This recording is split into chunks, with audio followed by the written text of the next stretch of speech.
Okay. Sabi po, he was an adventurer with the heart of a poet. So, ito po ay patungkol kay Samuel Medley. Okay. Binabasa ko nga, sabi ko, ang ganda naman ng apelyido niya, Medley. Patungkol sa sa mga awit. Okay. At hindi ko na po na ilagay dito yung part ng kanyang biography kasi siya pala isang manunulat, a hymn writer. Okay. Siyempre, poet, kumbaga gumagawa ng mga tula, pero nila pa yung mga natulang nagawa niya, nilapatan na lang ng musika, kaya naging mga himno noong unang panahon. Okay. So sige po, tayo po ay magpatuloy at tingnan natin ano ba ang kahalagahan noong July 17 sa buhay ng isang seaman, ng isang manlalayag. Ano ba Tagalog na seaman? Taong dagat. Sige po. Okay. Ah, sumiklab daw po ang digmaan sa Inglaterra at France noong 1755. At merong isang 16 na taong gulang na lalaki na nagngangalang Samuel Medley.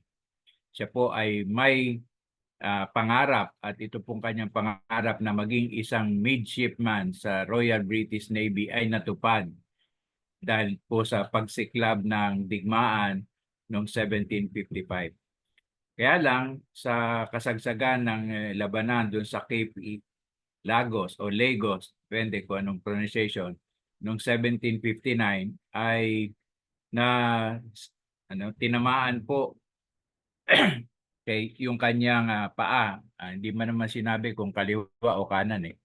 Okay. So, sabihin, sobrang yung kanyang hita, sobrang marami nasugatan kaya ay ayaw pong gumaling. So, ang sabi po nung surgeon na kasama nila doon sa barko ay kailangan po itong dahil nagkaroon daw po ng gangrene at kailangan ng putulin yung kanyang paa. Okay? Uh, kasi sa Medley's leg hindi naman sinabi Medley's legs. So ibig sabihin isa lang, hindi lang natin alam kung okay, kung ano sa kanyang paa ang kailangan putulin dahil may gangrene. Okay? Pero tinutulan ito ni Medley. Ayaw niya. Kaya binigyan pa siya ng isang araw para mag-isip-isip o bago putulin yung kanyang paa. Si Medley pala ay nung time na yon meron siyang Bible. Nasa lalagay niya ng mga gamit, trunk. Okay? At yung magdamag, ginugol niya sa pagbabasa ng Biblia at pananalangin. Kinabukasan, may magandang balita. Okay? Okay. Sabi nung surgeon, nagsisimula na daw yung paggaling doon sa kanyang paa at hindi na kailangan itong putulin. At ang tanong, yung bang karanasang yon ay naging daan para si Medley ay lumapit sa Diyos? Okay? Sabi nga, did this lead Medley to God? Nilapit ba nung himalang yon si Medley sa Diyos? Pero ang tagon, no. Okay?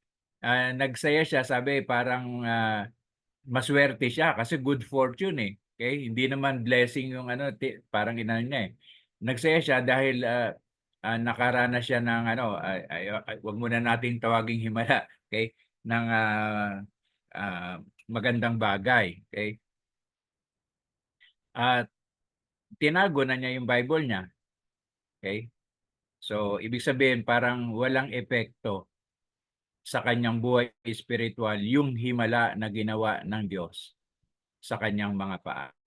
So hindi 'yon naging daan para siya ay malapit sa ating Panginoong Diyos. Noong ang barko ay bumalik na sa London, si Medley ay dinala sa bahay ng kanyang lolo. Okay? Para doon na siya magpagaling.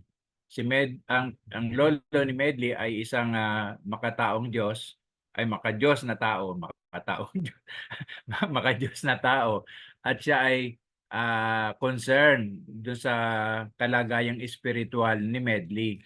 Okay? Kasi yung kanyang isip ay makamundo pa rin. So, inuulit-ulit na bahaginan si Medley o si Samuel, kasi Samuel naman yung pangalan niya.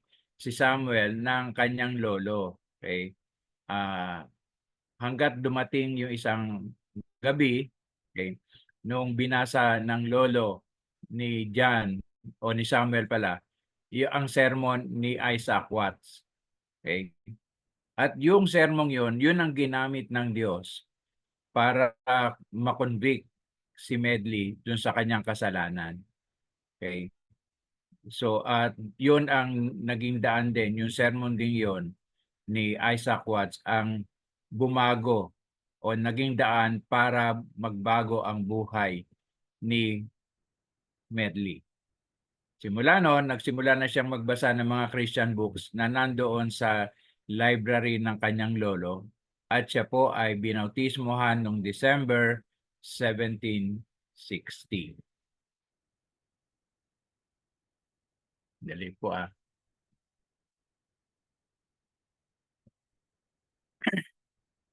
Hindi naglaon ay nag-resign na si Medley sa Navy at nagsimula ng maghanda para sa paglilingkod sa ministry. Sapagkat nalaman niya pinag-aralan niya yung Greek tsaka Hebrew. Noong 1767 ay siya po ay naging pastor ng isang Baptist church doon sa Watford, Hertfordshire. Nung sumunod na 4.5 taon, medyo mahirap para sa church sapagkat maliit at hindi siya kayang suportahan. Dali po Ngunit noong 1772, si Medley ay tinawag para magpastor sa isang particular na Baptist church sa Liverpool. Okay? Nakalagay po, particular Baptist meant Calvinistic Baptist. So yung palang word, yung palang particular, the particular, niisip ko parang adjective lang siya or yung pala yun mismo yung pangalan, yung particular. Okay?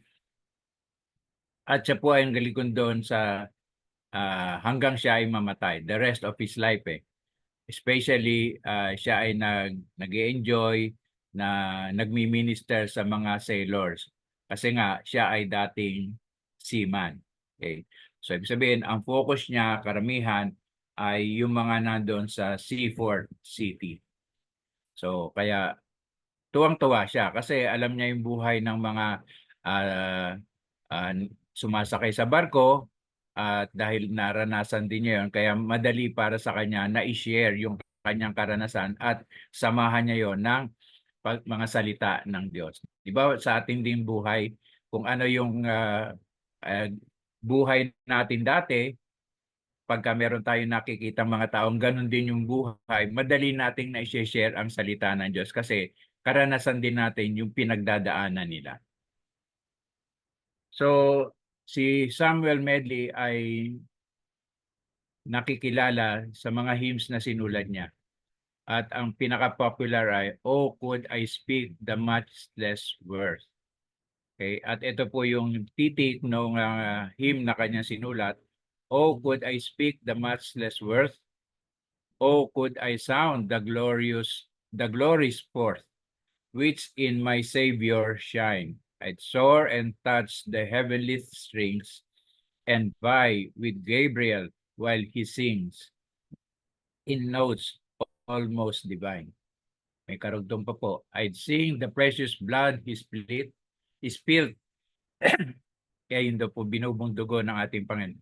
"May ransom from the dreadful guilt of sin and wrath divine. I'd sing his glorious righteousness in which all perfect heavenly dress my soul shall ever shine." So ito yung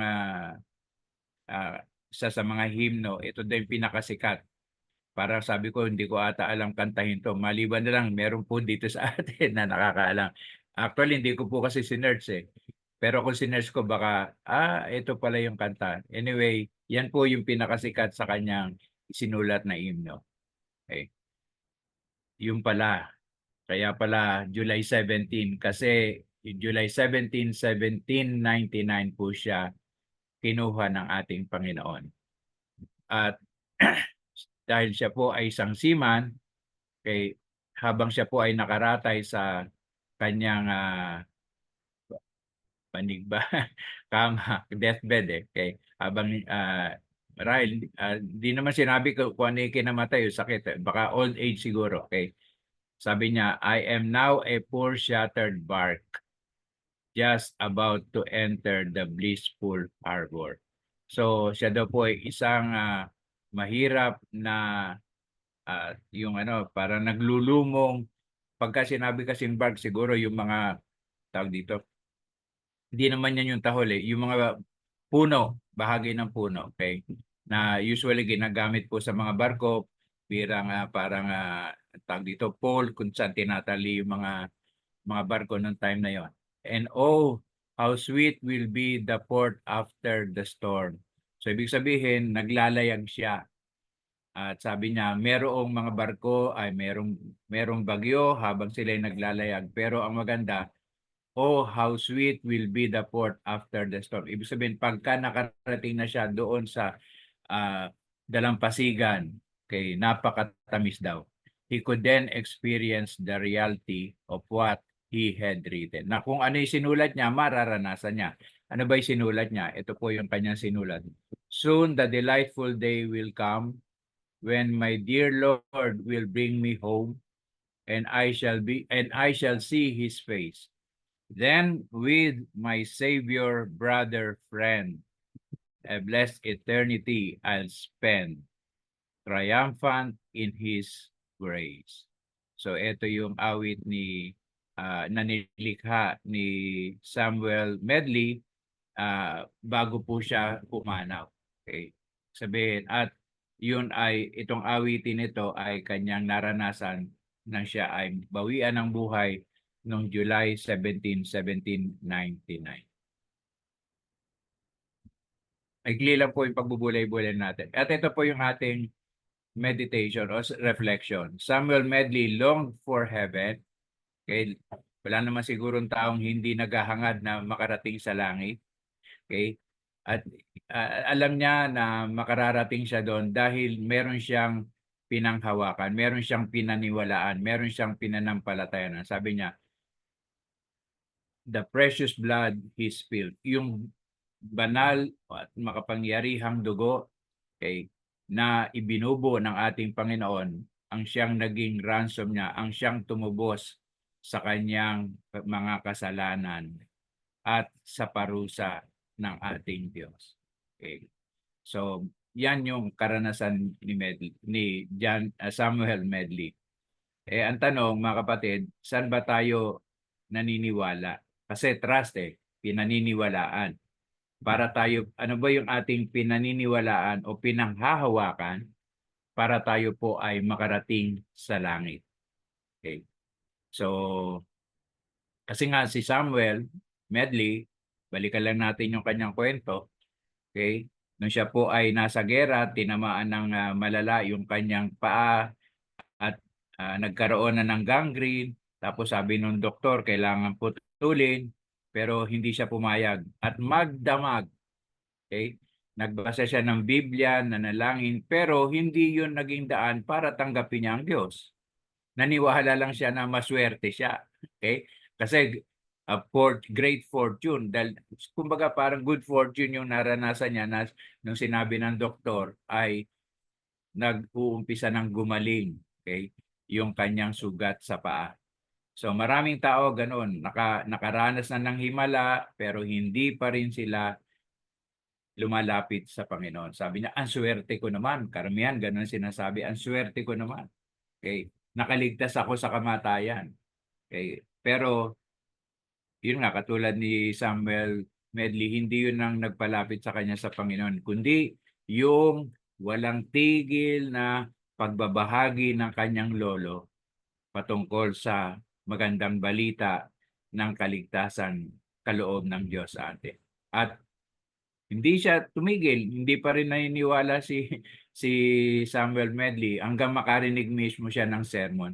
Para bang 'di ba yung kwento ni John Wesley, pare na siya, okay, pero meron siyang nakitang kakaiba doon sa mga Moravians, okay.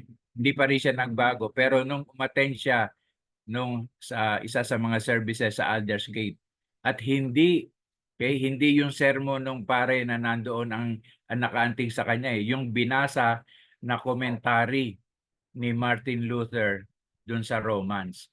So gano'n din mga kapatid, kuminsan tayo yung nagse-share pero meron palang ibang gagamitin ng Diyos para maantig ang puso ng isang tao para kilalanin niya ang kanyang kasalanan at tanggapin ang Panginoon sa kanyang buhay. Kaya sa atin mga kapatid, ako'y naniniwala naman isa lang pinanghahawakan natin. Kaya isa po yung pinaniniwalaan natin at yun ay walang iba kundi ang ating Panginoon. Okay. Kaya mga kapatid, ito po yung actually ang verse po, yung Revelation 7:9 and 10. Dinagdag ko lang po yung Acts 4:12. Sabi po sa Revelations 7:9 to 10, after this I saw a vast crowd, too great to count, from every nation and tribe and people and language, standing in front of the throne and before the Lamb. Sorry. They were clothed in white and held palm branches in their hands, and they were shouting with a mighty shout, "Salvation comes from our God on the throne and from the Lamb." At idinagdag ko po yung Acts 4:12 kasi ang sabi nga, salvation is found in no one else, for there is no other name under heaven given to men by which we must be saved. At alam natin, yan ay walang iba kundi ang ating Panginoong Jesus. Okay? So, ito lang po yung ating meditation. Request ko po si Pastor Rory, pwede po ba tayong mag-breakout room? Magaga pa naman. Maybe 15 minutes. Okay? Para po mag-sharing lang tayo tungkol dun sa kaligtasan ating nakamtan. Paano ba tayo naligtas? Sino ba nag-share sa atin? Okay, kasi nga at ano ba yung patuloy nating pinaniniwalaan at pinanghahawakan para tayo po ay makarating sa paanan ng ating Panginoon doon sa kanyang kaharian sa langit. Okay Ah, po, thank you po. Pasensya na po, hindi pa po gano'n kaano po sa breakout room. Puwede ko pong pakiusapan po si Ate Leida.